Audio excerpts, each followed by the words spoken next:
People often think of trauma as there's been some sort of like major physical abuse or sexual abuse or anything like that. It doesn't always have to be like that. Sometimes a trauma could be is just being in an environment where you don't get acknowledged, you don't get seen. Often a feeling of completely being out of control.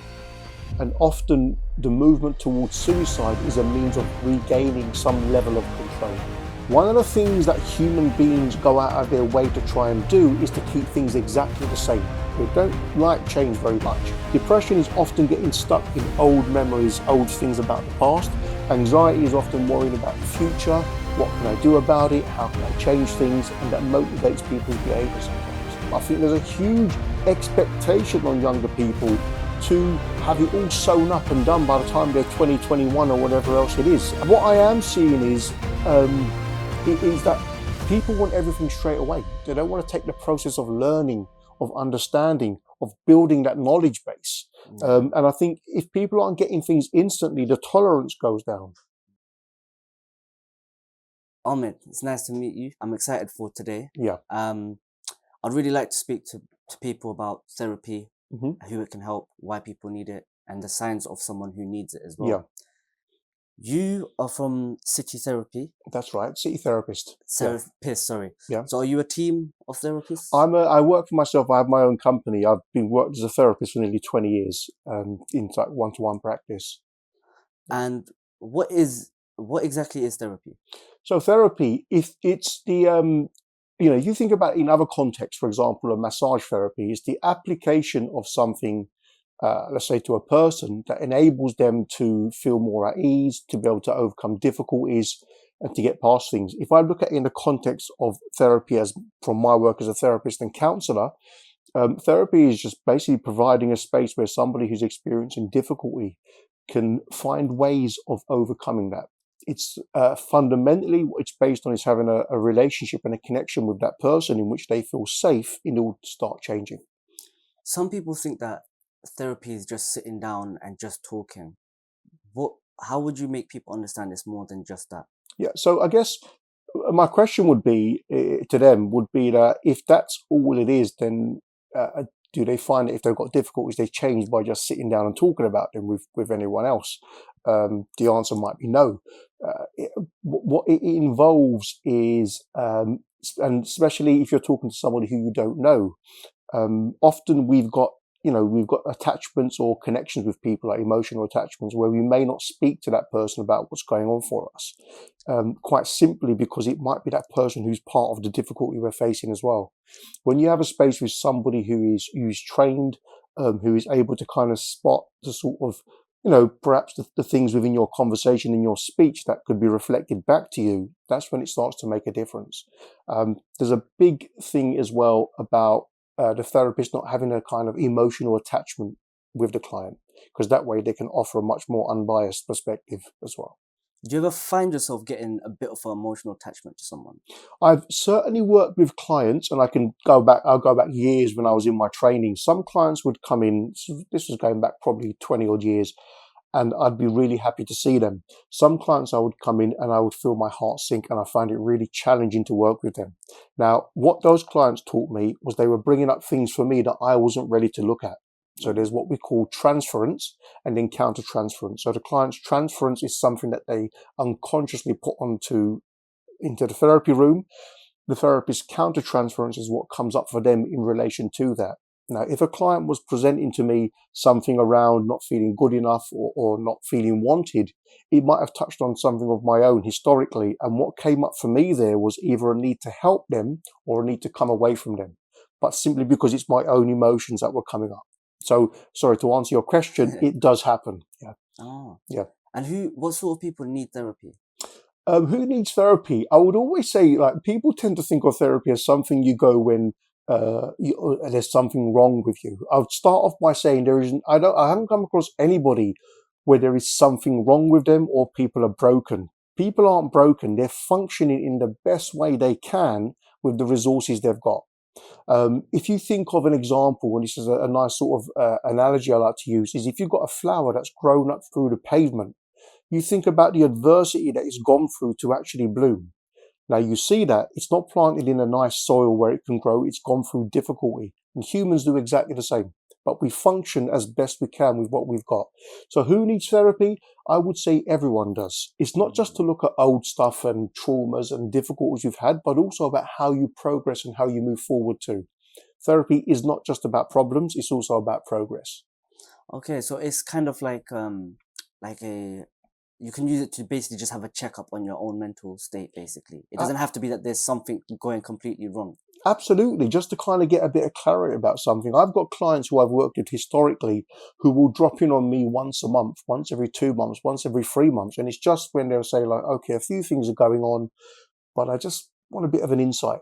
And they'll sit down, we'll talk it through, and most of the time they'll come away with their answer. So it is sometimes just to gain clarity. There's some people who go through certain phases in their life, and everyone around them will be telling them that you need therapy, hmm and they think that they don't need therapy. What, or sometimes they're even too prideful to go therapy. What would you say to someone in that sort of situation? The challenging thing there, and you mean the individual themselves who thinks they don't need it. Yeah. The starting point is someone needs to acknowledge that there's a difficulty. Now, the people around them can be really helpful here, not just by saying you need to go for therapy, but they can also look at if they're supporting or maintaining the way that person is. So, for example, I'm just trying to think if somebody is kind of not used to taking accountability for what they're doing or for their actions, and they've always got someone else that's sort of supporting them and bailing them and helping them out. That person is never going to change that behavior simply because somebody's helping them out all the time. If you want to bring about change in another person, look at what you're doing as well. And if you can change that, that can inspire them to start to change as well. Yeah. Is that, with a lot of parents as well, sometimes they try to protect their children too much. And I feel like they do those things, and that kind of brings their child out of at a bit of risk in their older life, because then when they suddenly hit with life and they have to deal with these things themselves, Yeah, and they don't have someone who can just get them out of every situation, that absolutely. puts them into problems. And that's the whole thing about accountability. So a lot of parents, the most well-meaning parents, and I wouldn't turn around and say they're bad people for doing that, but a lot of parents, their intention is just to support that young person, support their child. But often what they do is they overlook what's needed for that child as well. So it is for that child to take accountability. And you're absolutely right, because later on in life, they haven't got that anymore. But what they have learned is to not take responsibility or accountability. And that gets played out in friendships, relationships, career. So, yeah. And how damaging do you think that is to people? I think in terms of damaging, I think it's more limiting, because what it does, it doesn't prepare them for being out in the real world. And what that can, like I said, it can affect the depth of friendship, relationship, connections with others. So as a consequence, I would say that damaging, I wouldn't say that. I would say it can be very limiting for that person. Do those sort of people who grow up in that sort of parenting experience, do those sort of people have more, are they more likely to basically suffer or not deal with problems in their life more? There's a chance that they may move away from dealing with things because, again, someone else has always done that. And what they may then go on to do is to sort of get with partners who do take control and who are in charge all the time, and they tend to withdraw and not kind of take an active part in what's going on. So there is that possibility it can cause difficulties for them, yeah. Do you remember what it was like with your first client ever? My first Or one of your client, first few clients? I'm thinking back quite a lot. There was one client I worked with whom we done our sessions, and I remember a lot of time I used to really prepare beforehand for the session. And if they say this, I'm going to say that, and I'm going to do this. And I took this to my supervisor, who just said to me, throw that away, because what's going to work is you being as honest as you can with that person.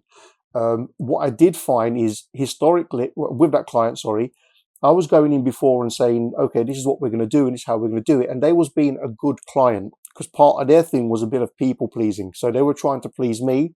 I came away feeling pleased because I thought, oh, the client is getting somewhere. But all we were doing was playing out my need to be a good therapist and their need to be a good client. And that can happen in a relationship as well.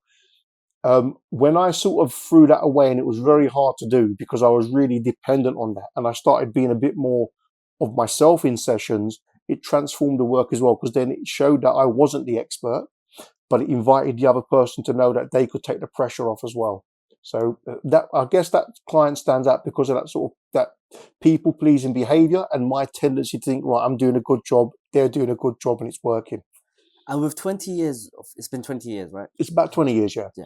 With 20 years of experience, what have you learned about speaking to people about their problems? I think one of the key things I learned in that is that, first of all, for myself, is to, it might sound a bit strange, but to remove as much of myself as possible from that room and create as much space as possible for that client.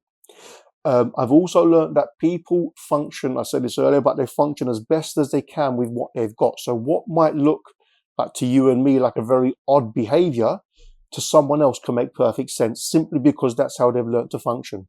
So having patience, creating space, but also being very present as well, because not many people experience the presence of another person. We're usually talking with each other, thinking about what we're going to say or what we think's needed. Can you give me like an example of like a scary situation you've had your client come to you for, or that they're in and they want to get out? Um, I think some of the most challenging things I've come across would be with clients who are in relationships that are very clearly just detrimental to them. Uh, but at the same time as realizing it's a very dysfunctional, chaotic environment, they just keep going back into them. And one, because there's a fear of being abandoned or rejected, they can't see themselves out of that situation. And two, because it's familiar. So somebody will stay in a very destructive, dysfunctional environment simply because it's familiar to them. They know where it goes. Hmm. And it's interesting you say some of the scariest things. I won't necessarily disclose like clients and what they've been through, but some of the scariest situations for my clients are when things are actually going really well, especially those who have been in dysfunctional relationships and used to chaos, because they know how to build something up and break it down. They don't know how to deal with it if it's going well. That brings up a lot of fear, and that often creates very self-sabotaging and self-destructive behavior as well. So there's these loops that they get stuck in. And do they never get burnt out from these? Eventually they do, because I've got clients who have been doing this like since I haven't worked with them for this amount of time, but in their 20s, 30s, 40s, they're doing it. And in their 20s, it's disguised a lot behind socializing, going out drinking. They might do drugs, partying. So there's a lot of chaos and it's all kind of acceptable. But then you get older and you're still doing those same patterns and same cycles. And that's when it gets exhausting because the energy for it isn't there anymore. And when you speak about relationships and they're very the attachments and stuff, Yeah. there's I think 4 or 5 different sort of attachment styles. There's avoidant, I think. Yep. There's fearful avoidant. There is which other ones are there? The anxious as Anxious. well. We have anxious ambivalent as well. So yeah.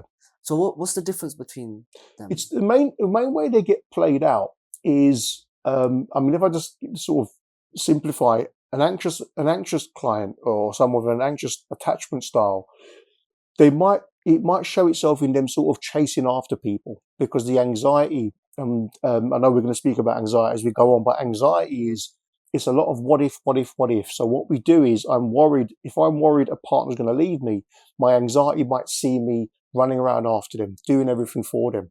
Now, this is where it can get challenging because if I've got a partner who's an avoidant, the more I run to them, the more they withdraw. Yeah. The more they withdraw, the more I get scared, I chase after them even more. And that can lead to a lot of problems with people. So if you look at it in that sort of way, somebody who is anxious might do a lot of chasing, somebody who's avoidant might do a lot of withdrawing. And often if you've got that combination, it gets really difficult for people. I mean, I've noticed with a lot of couples that when you do have that two combination, it does last a while, but it's very when you look at it from an outside view, yeah, it's very, what's the word, chaotic, but it goes on for a while, and then when it ends, it ends the way it was going, but you can tell they've been really burnt out. Yeah. What's a sign of a relationship like that burning out? Of when it's burning out, I think one of the biggest things is the withdrawal from one partner or the other. There's a disconnect. There might be you might just notice like patterns of behavior where even in each other's company, there's a lot of avoidance. One person might be on their phone all the time. One person might be working a lot more, that sort of thing. So if we're noticing it getting to those sort of burnouts, it's usually the withdrawal from that on that person. So like you could even be in the same room, but just not feel connected. Mm, There's just a sense of coming away from the relationship. mm. It can show itself in terms of irritability, snappiness, stress, that sort of thing as well. How hard is it to be a therapist when people are coming to you with so much sensitive concerns? So, I mean, let's go very practically first, right? The training, it's a long year, a good few years of training. You have to be in therapy yourself. There's all your supervision. You have to do placements. I'm not discouraging anyone from training if they want to, but there's all the practical side of it. The most challenging part of being a therapist for me was having to look at myself. Um, and as a consequence of that, working with clients who are bringing up stuff for me, um, especially in my early days when I didn't recognize that was happening, I would come away from stress sessions feeling really overwhelmed, really stressed. I'd go home, not want to speak to anyone, just want to spend some time on my own. And often I was carrying a lot of what was going on with clients. In that therapeutic relationship, you got to remember, if we're having a conversation here, we're having this very sort of like, on a surface, this conversation. Underneath that, there could be a lot of emotions moving as well. And often you'd feel that a client might start speaking about something, and going along with that speech, you might feel the sadness, you might feel an anxiety. Now, if you're not honed in and skilled at picking up on that, you'll pick up on that and come away with it. And that can be really heavy for you as well. So the more you start becoming attuned to how you feel, the more you notice the changes in how you feel when you're working with clients, you can bring that back into the work with them. But it can be really heavy work if you're not aware of it in that way. And how did you get into therapy and why did you choose therapy? So my thing was, from when I was younger, without going too much into family stuff, I took on a role of caring for my mother, and then later on in life for my older brothers as well. This idea of I've got to be the one that looks after everyone. Now, it become, what I then get told is, oh, well, you're okay because you can just get on with it.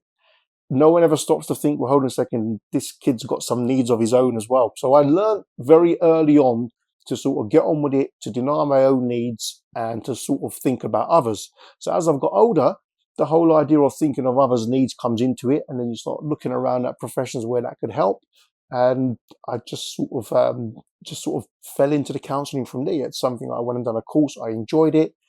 Um, and for me, if you was to ask me back then, why would you like to train as a counselor? It's because I'm a good listener.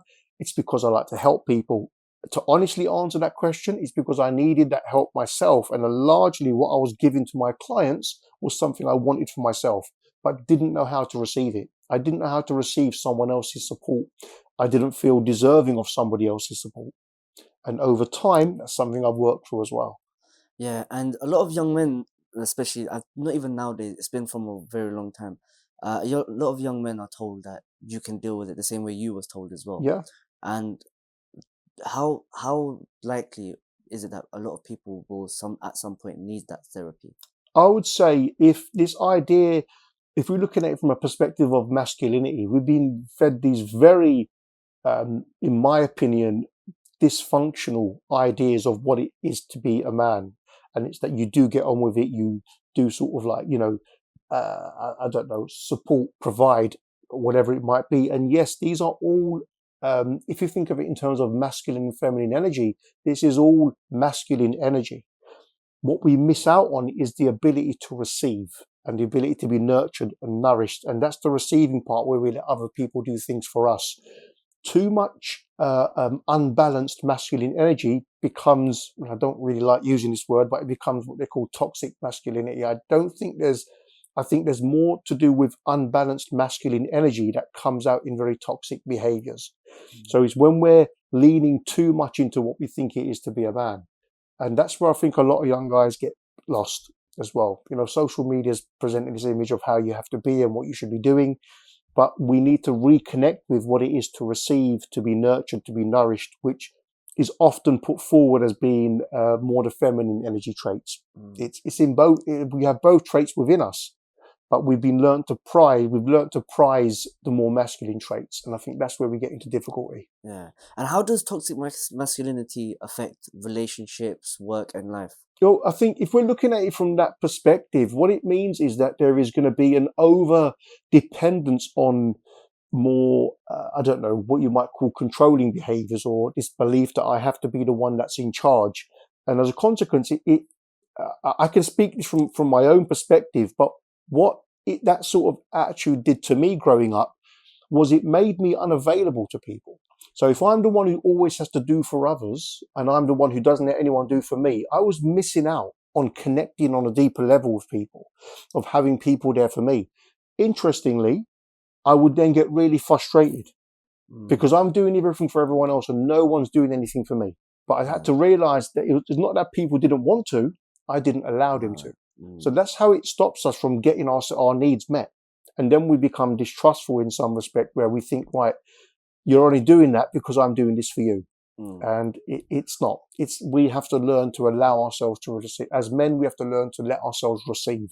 It's really important. Yeah, and you know, even with like with relationships, there's relationships where a guy might be in that sort of toxic masculinity thing, um, but at the same time, he generally wants good for his wife. He Yeah, wants to do the right things for her. He will do whatever he has to do. yeah. How can the wife support him even if he doesn't want that help?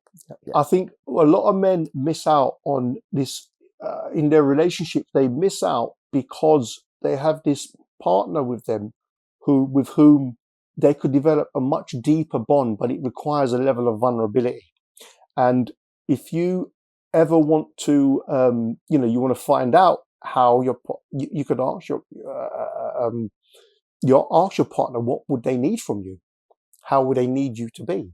And it might be that I'd like you to be more open when you're feeling difficulties or that kind of thing. Now, a lot of us don't want to speak about the difficulty simply because we're concerned as how we're going to be viewed afterwards.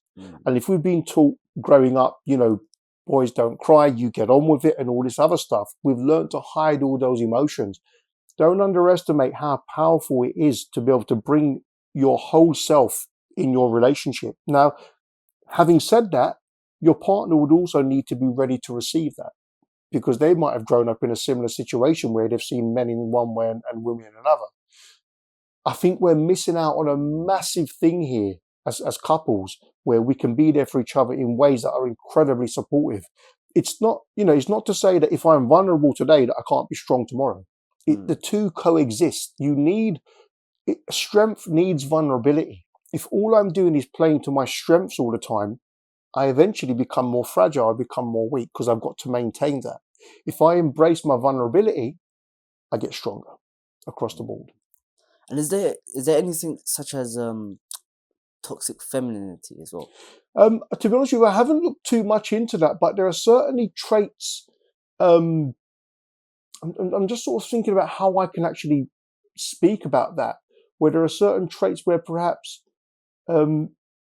women may hold themselves back more and not bring themselves forward because they might have learned to that they shouldn't. That they. I mean, if I give an example of it's getting better now, but when we're talking about diagnosis of conditions like ADHD, young boys get diagnosed a lot sooner than young girls, and it's usually because young girls, they're suppressing a lot because society expects them to behave, I'm generalizing a lot here, but to sit down, to behave in a certain way.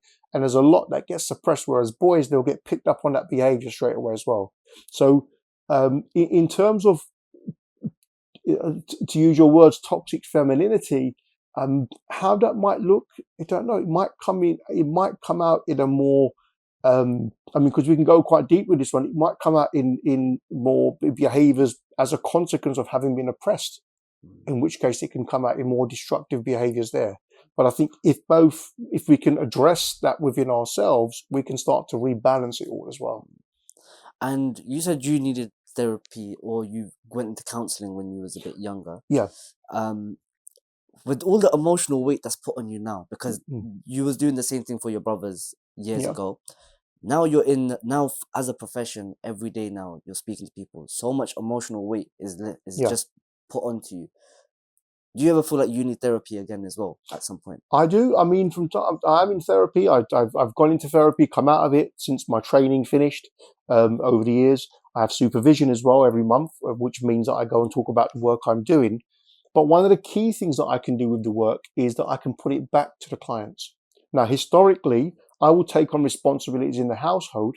I would be scared to say something to another person because there's this child part of me that was still active even as a man. There's this child part that's saying, I need to make sure they're all okay, so someone will be there for me. And a lot of guys that I know who've grown up in single parent families and that sort of thing, a lot of effort, and women as well, a lot of effort goes into making sure the environment is safe. So everyone else is happy. That means that they can feel safe in it as well. It's a trauma response. It certainly was for me. But in terms of what I might come away with, I can put this back to clients. So when there's emotional stuff happening, I can bring it back and work it with them.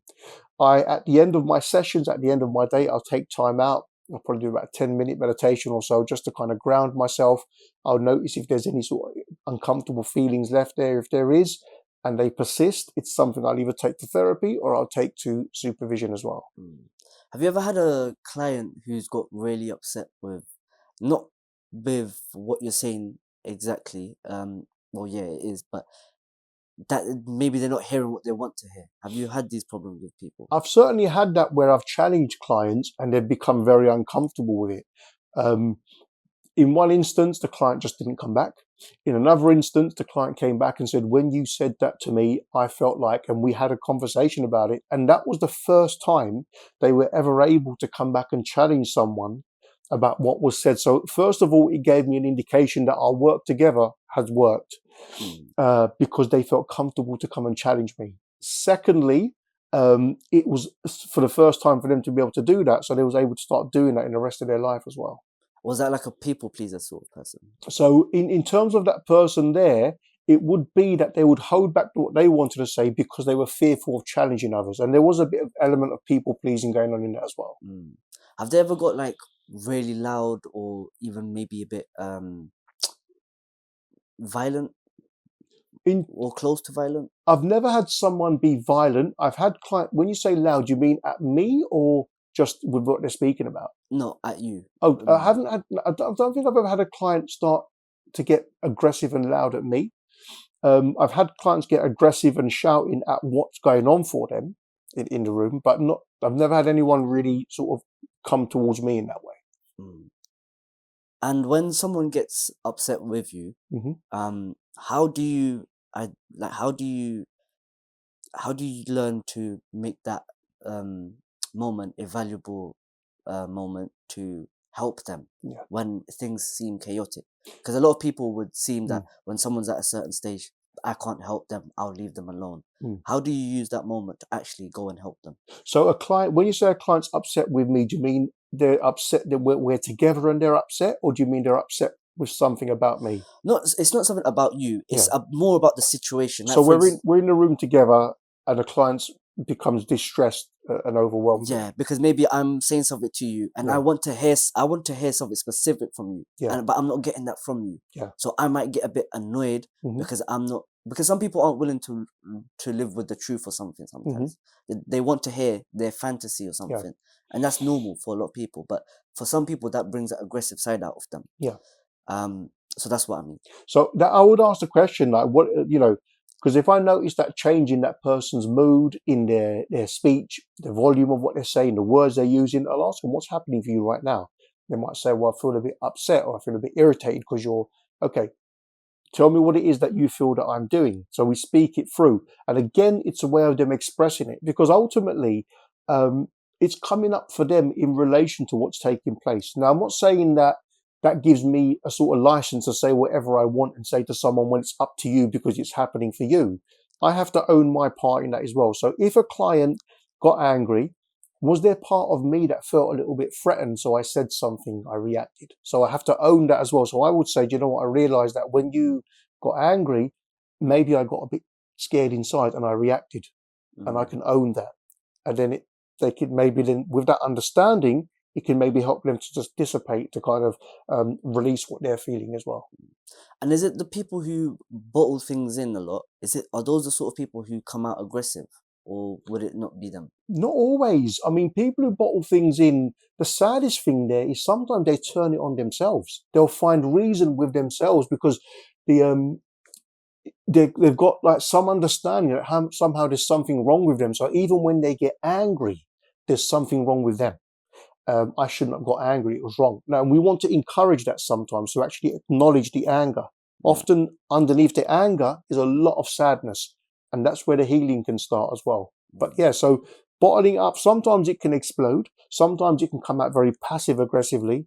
But like I said, sadly, a lot of time the person turns it on themselves. There's something wrong with me. I shouldn't be angry. Have people said to you that they ever feel suicidal? Definitely, I've worked with clients who are suicidal. Yeah, I've never had a client who has taken their own life by suicide. I've had clients who've talked about suicide, who have spoken about. We have what you call is ideation. So there's lots of thoughts about it, the idea about it. You then have intention, which would be that somebody has now set up an intention as to how they would do it, and it's having those conversations with people. And being able to understand where they are, that can often bring that person away from that. I've never met somebody who wants to end their physical life. I've met people who want to end the situation that they're in. And because that's what they see as their lives. This is what's going on for me. This is my life.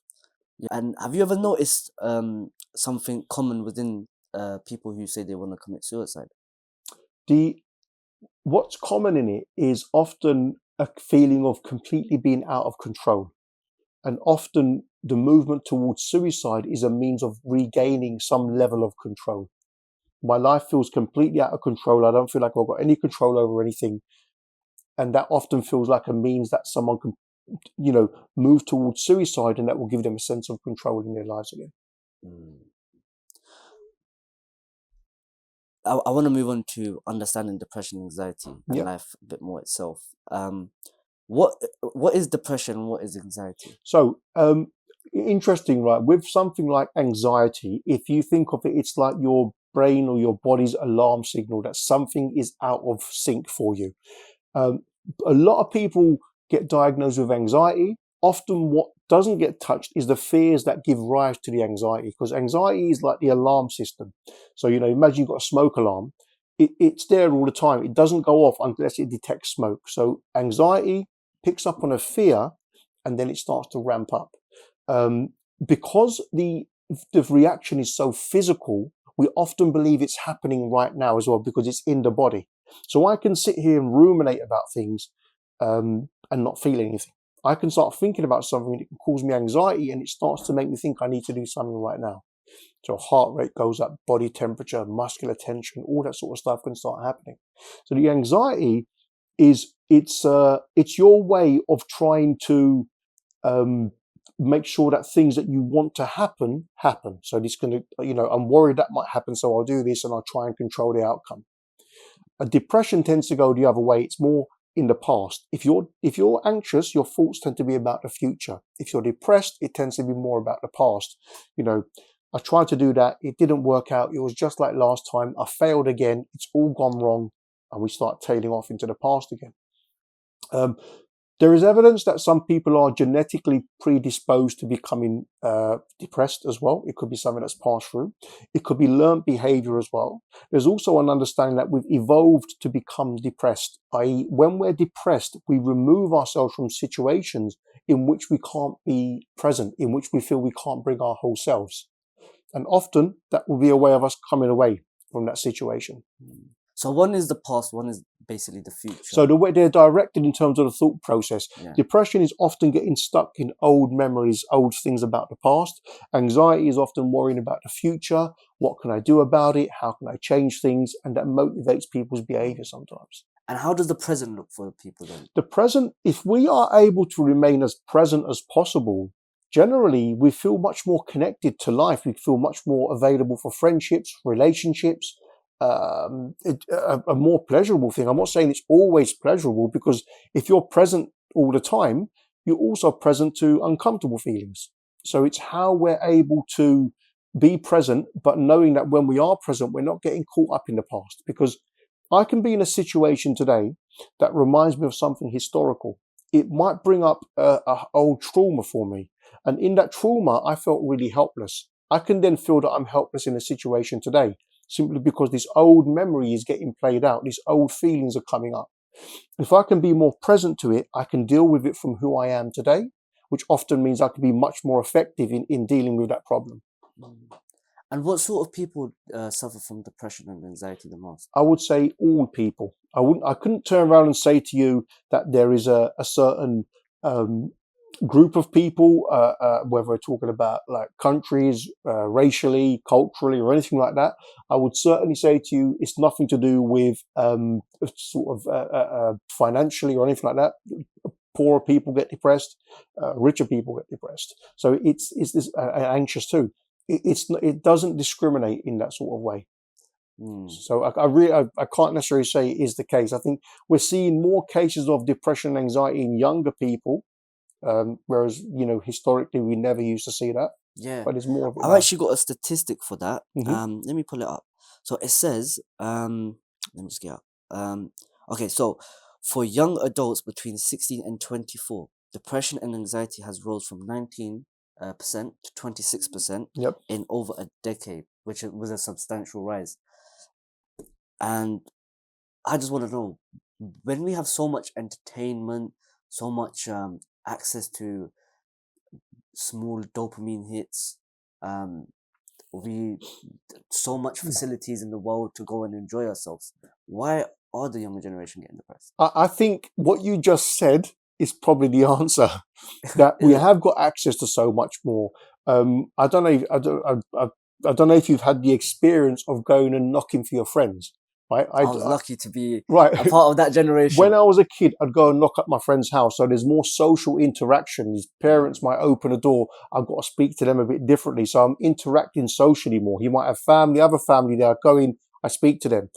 Our social interaction, ironically, there are more means now than communicating than ever, but people feel more isolated than ever simply because it's not in person present communication. mm, Entertainment wise, you're right, the dopamine hits are all there, but I'm getting them from sources that require me to go back to them. You have the study of Pavlov's dogs, who basically they would salivate when they heard a ringing bell. Well, we've been trained to hear our phone go ping, and I can tell you whether that's a ping for whichever social media a platform I'm on there. So my brain then goes right back to that because somebody's liked something I've said or done, and then I'm getting that hit back. So we're mm. trained to kind of get these instant hits, and if it's not instant, then it doesn't feel good anymore. Yeah. I nowadays I look at myself and sometimes I feel like I'm becoming the person that I used to somehow not hate, but I used to get annoyed with. Like for example, my parents and my uncles and aunties when we was younger, when we started spending time on phones and stuff, they always used to come up to us, "Oh, that phone is ruining your life. Yeah, That phone's gonna make you depressed, whatever." And we just used to like wave it off. We used to be like, they don't know what they're talking about. Maybe yeah, it's because they didn't have it. They just feel yeah. like they need. But now that I see people younger than me, like I've got younger Mm. cousins, nephews, nieces, and whatnot. When I see them, I think the same thing, which I Yeah. find crazy. I mean, I, I can remember phone numbers from over 35, nearly 40 years ago. Mm, If you ask to remember a phone number that I put in my phone last week, I can't remember yeah, it because the process is completely different. Um, the we everything is so instant, and I think what's happening is we're becoming glued to these things, and yeah, as a consequence, we're becoming more dissociative. The parts of your brain that are responsible for empathy start to become reduced the more time you spend on your phone mm, because you're not having these interactions, one-to-one, in-person interactions. So we're becoming less empathetic with each other as well, which means we're not picking up as much on how we feel and that kind of thing. It's yeah. because we're becoming dissociative more by being on these devices all the time. What do you think the younger generation worry about so much? What do I think they worry about? I Yeah. mean, I have right. I I, I grew up I born in the 70s, grew up in the 80s, and that sort of thing. I can never remember a time in my life when there wasn't something to worry about. Right? Um, I write a lot of poetry as well now. I used to write years ago. I've started writing again, but I've written something around this as well. But in the 80s, they used to say to us, you know what? If in the event of nuclear war was a big thing back then, right? So you go and hide under your desk in school. How is that meant to help me if a nuclear war kicks Yeah. off? What is being under a desk going to do for me? But I used to go to school as a kid, 9, 10 years old, with that worry in my head. And I think if you're talking about young people now, the world is just chaotic at the moment. I don't think it's ever been as dysfunctional, chaotic as it is now. So in terms of their futures, what futures have they got? It's very difficult for them to project and think about a future.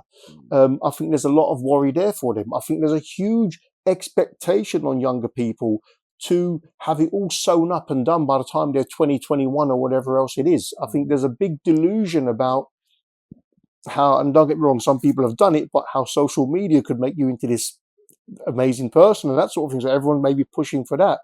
And what I am seeing is that people want everything straight away. They don't want to take the process of learning, of understanding, of building that knowledge base. And I think if people aren't getting things instantly, the tolerance goes down. And they're not giving themselves a chance to kind of learn and understand things in a more grounded, more natural way. Yeah, so my first guest who came on, I spoke to you about him before. He's a boxing coach. Yeah. And he said one of the big problems that the younger generation have now is that they want the quick fixes. Yeah. And they're able to get that. And we were speaking about gym and stuff. You used to be a personal trainer. You look like you still go gym. Yeah, as I well. still take care of myself and which work is good. out, yeah. How important is gym and physical health? How does it play with mental health? Yeah, right. So for me, the gym, I got into it again. If I think back to how I got into it, I was about 10, 11, 12 years old. I used to love running. For me, realizing now, it was a way of me releasing all the stress, anger, tension that was building up for me as a kid. I got into training solidly when I was about 15, 16 and just carried it on. So for me, it was a huge release through the body. As well as all the endorphins and all that kind of thing. It's really nice to get all of that. But also, I think the more I sort of took care of myself, the more I wanted to take care of myself. And I think with mental health, that plays a big part of it as well. You don't have to be going to the gym 5, 6 days a week. Just going for a walk, just riding your bike, whatever it might be. The more present you are in your own body, the more connected you are in your own body, the less time you're spending in your head. The less time you're spending in your head, the more you're going to engage with life as well. If you think about being on a phone, you're in your head.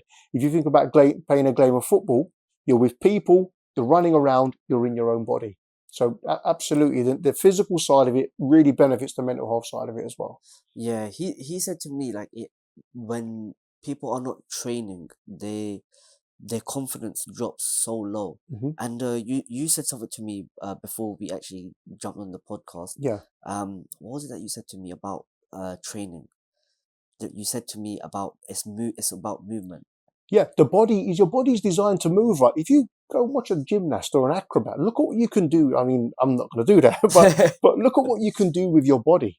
But we end up sitting down in jobs where it's sitting down for 7, 8 hours a day. Your body's not designed to do that. So the more you sit down, your mind becomes a lot more active because we're usually doing something with our mind.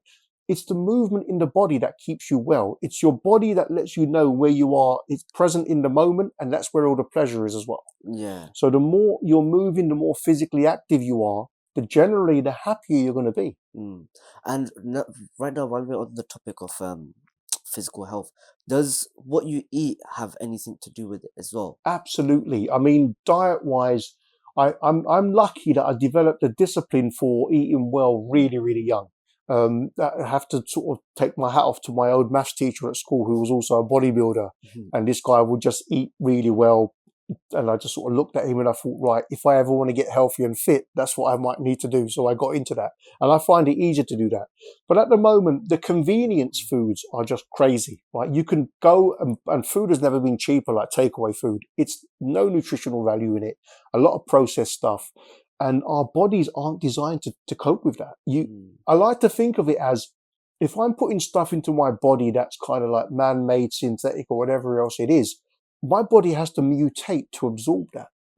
I went recently, went and done a intolerance test, and it come back. There's lots of foods that my body doesn't tolerate. Well, a lot of it is like the additional processed E numbers and that sort of thing. So I've had to become very sensible with diet. But what you fuel your body with is absolutely important. Yeah, it somehow helps your mental health. It helps your mood as well. Definitely, there's certain food.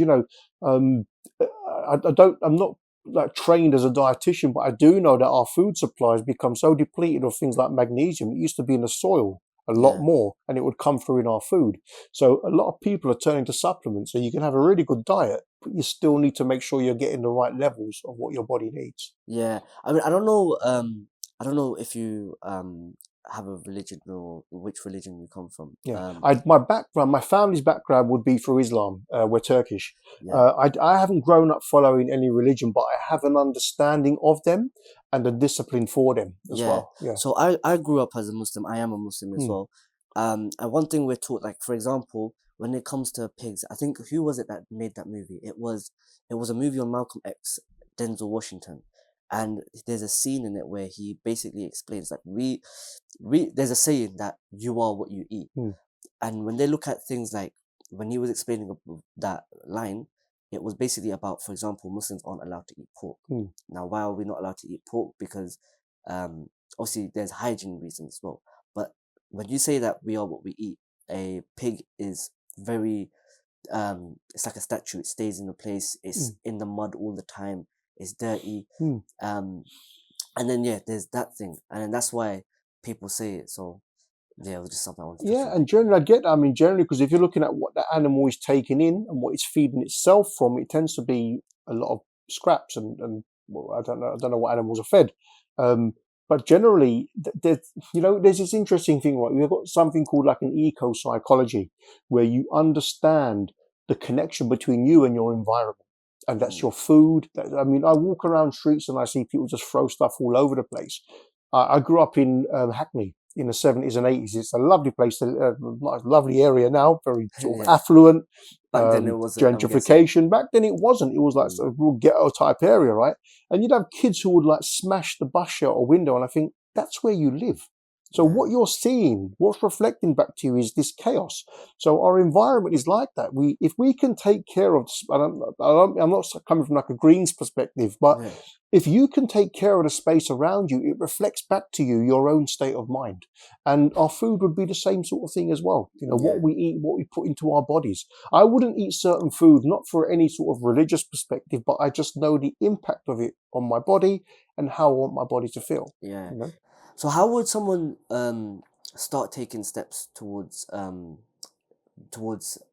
coming out of depression and anxiety? Right. So I would say it's interesting because those two conditions are the ones that present themselves the most. I get clients who they experience anxiety. The anxiety becomes overwhelming. They crash, they go into a depression. They get depressed after a while. They want to come out of that depression.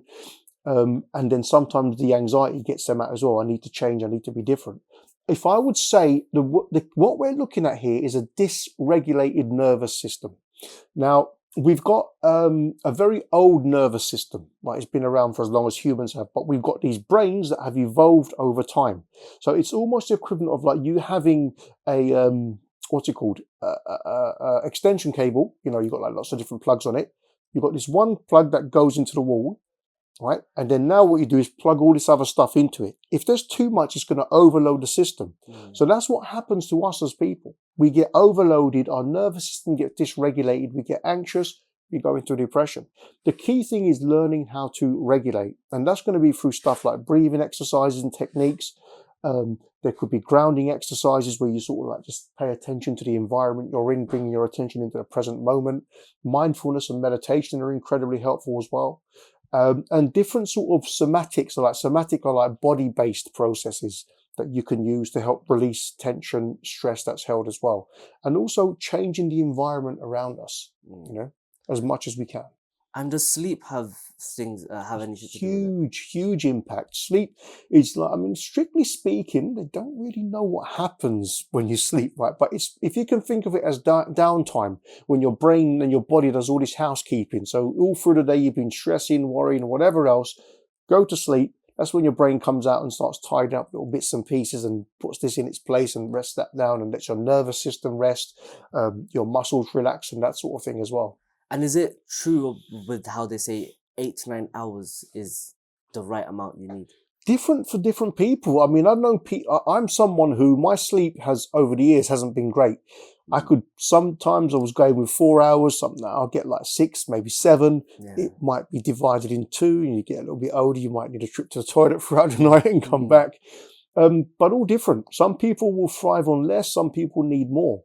Yeah, that's actually why I ask as well, because me personally myself, so I find it very weird. You know, when I have less sleep, I find myself performing better. And when I have more sleep, I find myself to be way too lazy and tired that day. And I also go through a lot of insomnia. Like I struggle to sleep a lot. But at the same time, it's like me, these things, when I don't get much sleep, like I said, I perform better. With some friends I've got, if they're not getting minimum 7 hours sleep, they're gonna be in a whole mood. Their mind isn't gonna work. Yeah. I mean, sometimes if you're getting less sleep, you might be moving off stress. So you can produce stress hormones and that sort of thing, and that can make you more alert, make you more focused. Other people, they don't. They just need that rest. So they need everything just to drop and to discharge. Recharge themselves completely, just come all the way down. Yeah.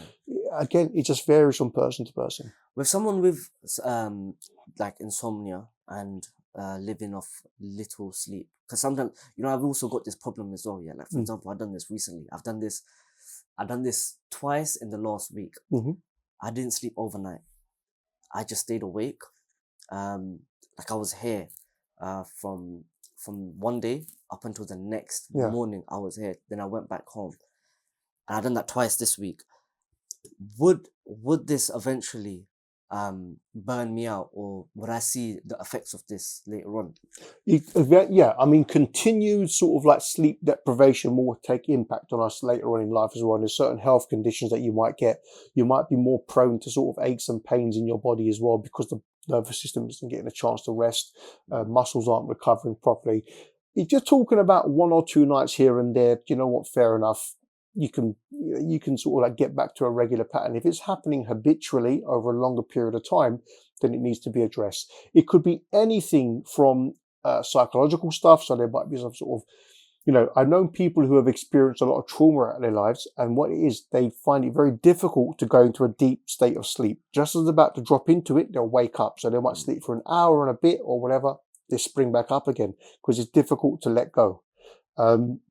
There might be some people who it's just down to lifestyle. They might just stay up late and then they don't sleep properly during the day, and it's this sort of pattern they fall into. It could be dietary as well for some people. You know, I just from my own body, I've got to realize there's certain foods, drinks that I have. If I have them throughout the day, it's going to impact my sleep. So I learned to just cut those out as well. And what about like with insomnia? How does it work with insomnia in terms of how can I fix insomnia? Is that something you would be able to? I would say so. The key thing there is we've got to look at stuff around sleep hygiene. So that might be your routine just before bed.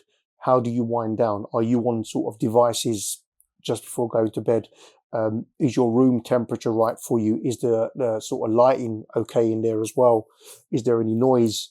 What are you eating throughout the day prior to going towards bed, and what's your routine? So you can start getting into habits of maybe doing some sort of breath work exercises just to calm the nervous system down as well. And also, largely, a lot of people, it's about what you're telling yourself, because some people will say, oh God, I'm going to go to bed tonight.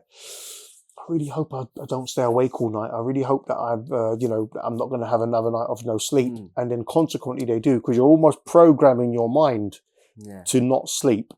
Something I will add there is that if you want to sleep better, don't say to yourself, I hope I don't sleep well tonight. Say, I would like to learn to sleep better, because we're setting our intention in a structured, positive way towards what you want to achieve, not what you don't. Too many people say, I don't want that, as opposed to, I do want that. So you've got to set it up as what you want. And so what do most people misunderstand about depression and anxiety? I think the key thing in that is that most people think there's something wrong with them. And I would say it's not that there's something wrong, it's that whatever's happened in your life, you've sort of become predisposed to trying to deal with it in this sort of way. Your anxiety is warning you about something. Something obviously feels a threat to that person. That's why they get anxious.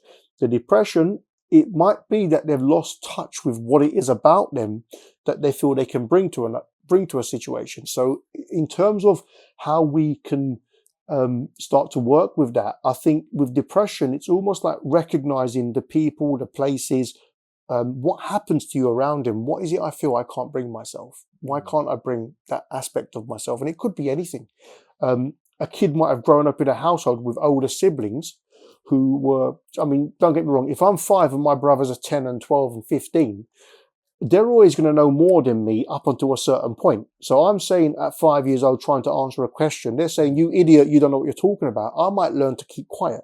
And as a consequence of that, I don't express myself.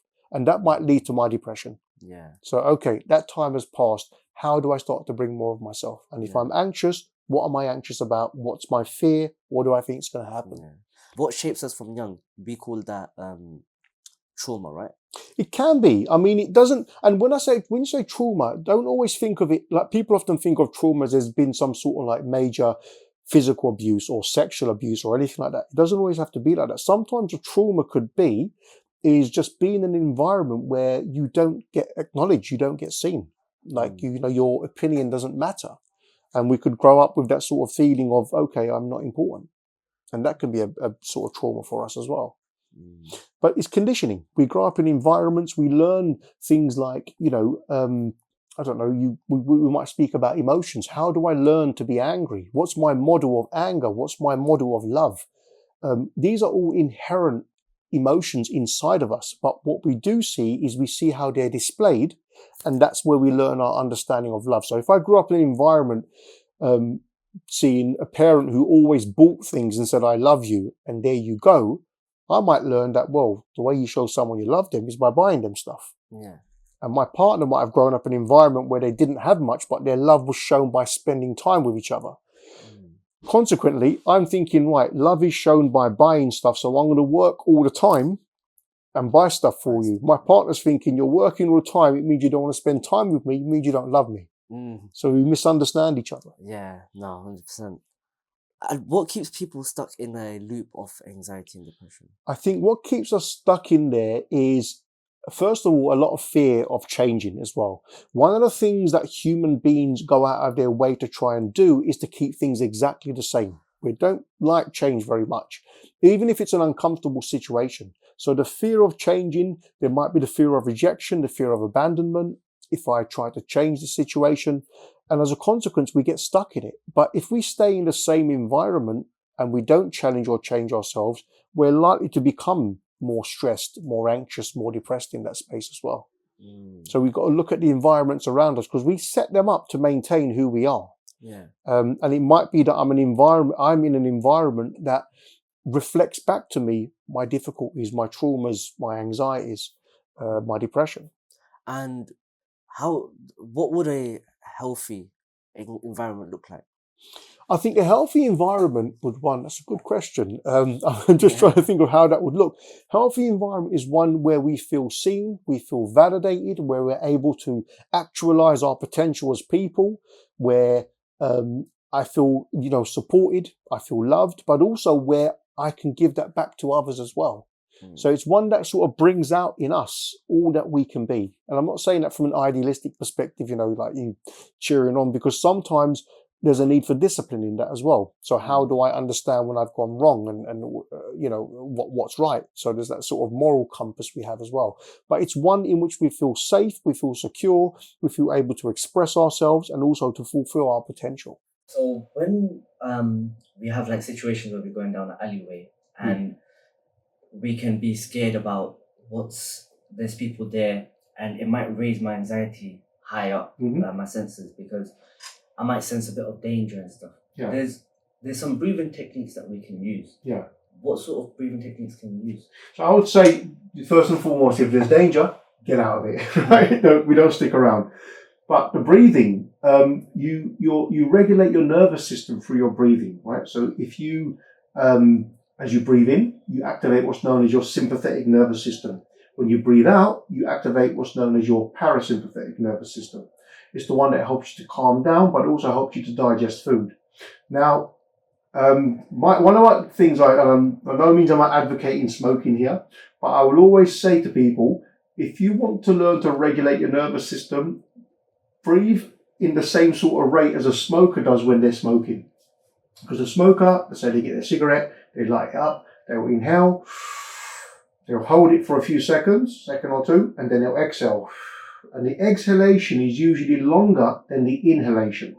If your out breath is longer than your in breath, you're going to start going into the parasympathetic state that helps your nervous system to calm down. I mean, ironic for the smoker that they're breathing more effectively when they're smoking than when they're not, but that's just the rate. So long as you've got a longer out breath than your in breath, you're going to go into a more calm state. Simple exercise, breathe in for 4 seconds, you can hold it for 4 seconds, breathe out for 6 seconds. And if you can do that, you'll start going into a more relaxed state. Do it for about 3 or 4 minutes and you start to calm down as well. Yeah. The reason I find that so interesting that you said that is because I've been a smoker for a while. And I remember my anxiety used to be a lot more worse when I wasn't a smoker. And now that I'm thinking about it, now that you said that, now I'm thinking I did learn it from smoking. Yeah. Because I never realized it until you just said it. That because this is how I breathe now. When I'm the same. When straight after food, I like to go for it. And now when I feel myself a bit anxious, it can be like when confrontational and stuff. Yeah. It's not that I'm scared. It's just that I'm thinking about what can happen. Mm-hmm.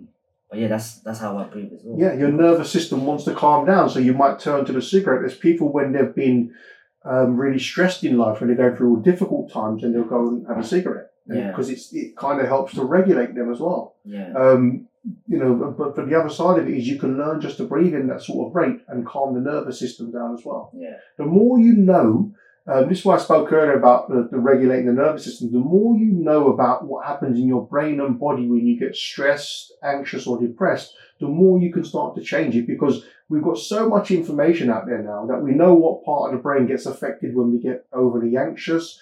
As a consequence, okay, what can help that? And then I can start building a lifestyle around managing that more effectively. And how important is it to for our life, all combined, our work life, our married life, and our life in general? How important is it to be looking after these things? So you mean in terms of our own well-being, you mean? Yeah. Yeah, so I mean, you think about you as you are the central person in your life. Everything else in your life, your career, your partner, your family, is part of your life. So the more you keep yourself well, the more you can bring to these other areas of your life as well. If you feel happier, more content, it's going to show in your friendship, your relationship, your family, your work, all over the place. So it really is about us looking after ourselves. The more we can take care of ourselves, the more we can help ourselves to feel good. It's going to show in other areas of our life as well. Yeah.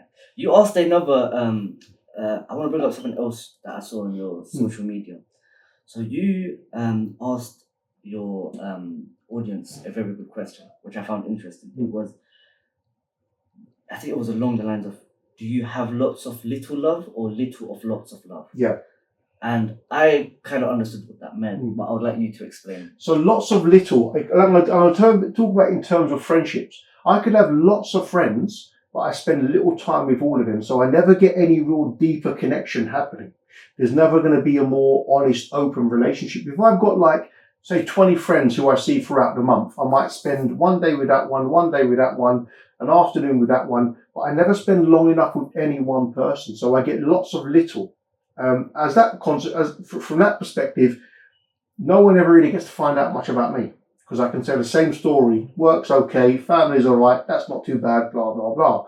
If I'm getting little of lots, I'm spending more time with fewer people, which means I'll go to deeper relationships. So, for example, if I meet a friend today and tell them what's happening in my life, and then I meet them again on, say, Wednesday, I can't repeat the same story because it's too fresh. Yeah. So we'll go deeper.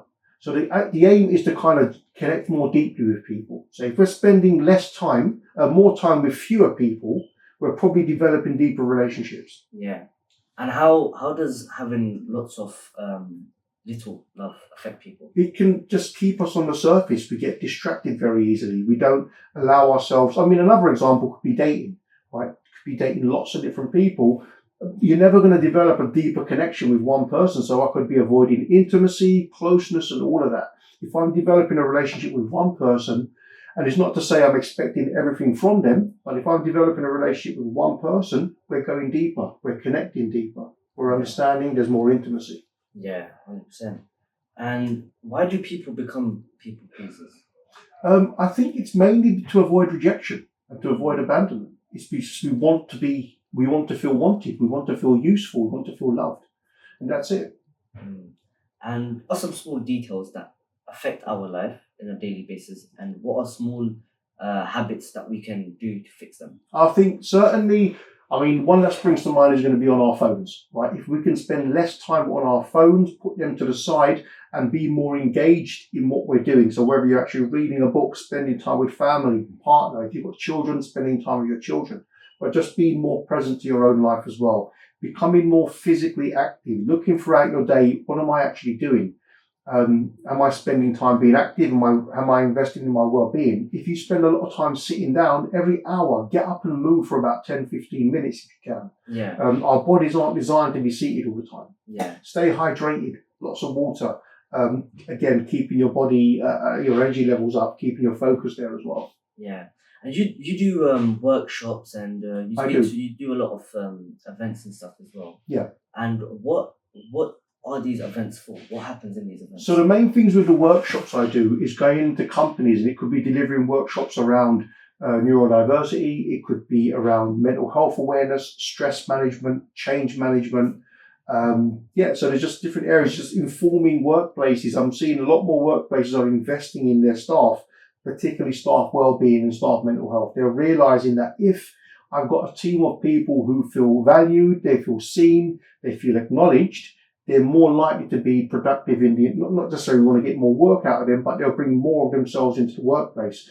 And like we said earlier, if I feel I can bring more of myself into an environment and I feel seen and valued, I'll give more to it. And for someone watching this podcast join one of your workshops? There will be some stuff that I can give details on my my website, my email address that people can have a look at. Follow me on social media as well, so I can give all those details too. What is your social media? So my social media, I'm on TikTok and on Instagram. I'm City Therapist _coaching, and that's on both. So the City Therapist _coaching, and I've also got a new site that I've set up for some of the more creative work I do, which is called In Spoken Words, and that's on both.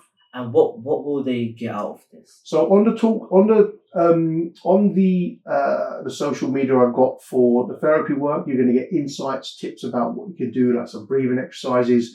There's just questions that we pose that help people to think a bit more deeply.